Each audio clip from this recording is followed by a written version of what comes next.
Scar reduction and camouflage pigmentation are two quite different things. The type of scar reduction that we do is referred to as digital needling, but it's got a lot of other different monikers that it goes under, such as collagen induction therapy, mesotherapy, that kind of thing. Basically what it is you're very, very lightly breaking the skin, generally speaking with just a saline solution to make sure that the needle's lubricated and you don't accidentally give an abrasion burn to the client.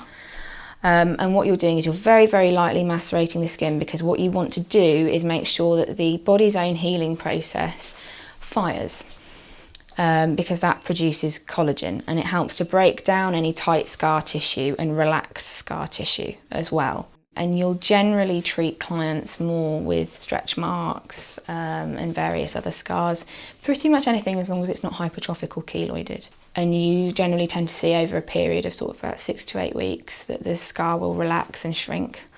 With camouflage, that's quite different. When you're trying to camouflage a piece of scar tissue, there's a number of things that you need to take into account basically. I would usually do digital needling before doing camouflage, simply to see if we could get it smaller, because ideally you don't want to camouflage too large of an area. Also, you have to be very careful when you're matching a client's skin tone because of the amount of titanium dioxide that's contained within camouflage pigments. Now, titanium dioxide sounds like a horrible thing. It's actually just a mineral.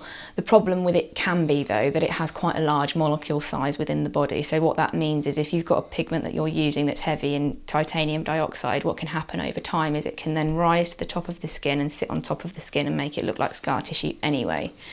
So say if you've got a client that is extremely pale, like me, you wouldn't really want to do camouflage makeup on that client, because as soon as you go in the sun as well, it's going to stand out like a beacon.